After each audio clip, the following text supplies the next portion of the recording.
Morning light spilled over terraces of rice like coins in a shallow bowl. At the foot of the mountain, a stonecutter tightened the thong around his hammer and began the day's work. He knew the stone's moods, the lines that split clean, the seams that swallowed iron. His cuts made lintels for doorways and steps for shrines. His pay filled a small bowl. His sleep was sound. One noon a merchant's train jingled down the road, lacquered chests, silk the color of carp, bearers stepping in time. Villagers bowed. The stonecutter felt his cheeks warm with wanting. If I were a merchant, he thought, I would be respected, comfortable, free. The wish stirred like wind through cedar, and suddenly he was that man. Soft sandals, soft hands, people bowing as he passed.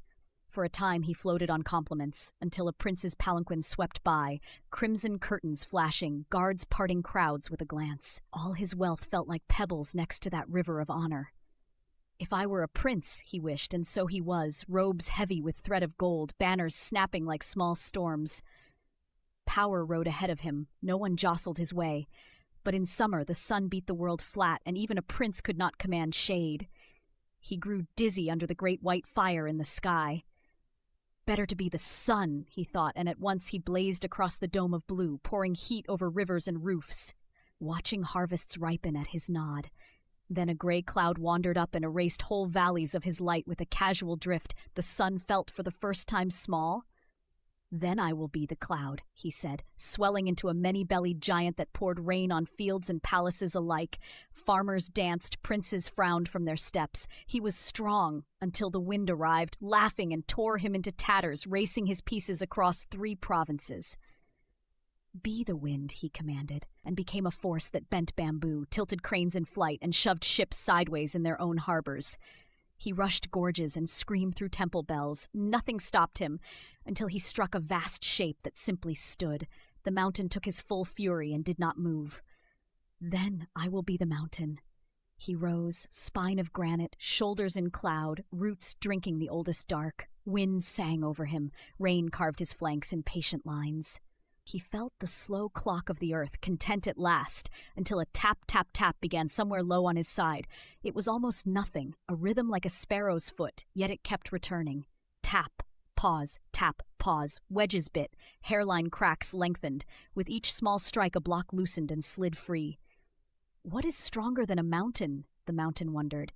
He looked down and saw a man with a bare head and a stubborn jaw, hands steady, breath measured, choosing a line and asking the stone to open there and not elsewhere.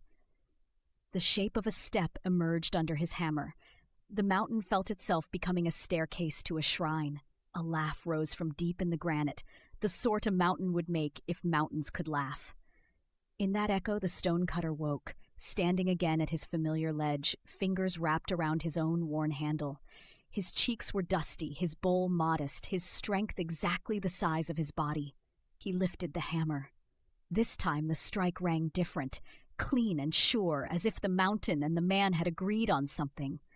He worked until the sun slid down the ridge and the first lamps winked in the village below.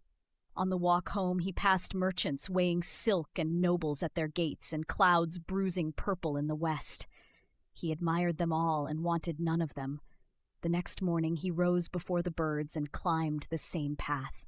Envy still knocked sometimes, but he knew now how to greet it, with a breath, with the weight of a tool that fit his hand, with the steady joy of making an edge square, a surface true. The mountain would be there tomorrow. So would he. That was enough.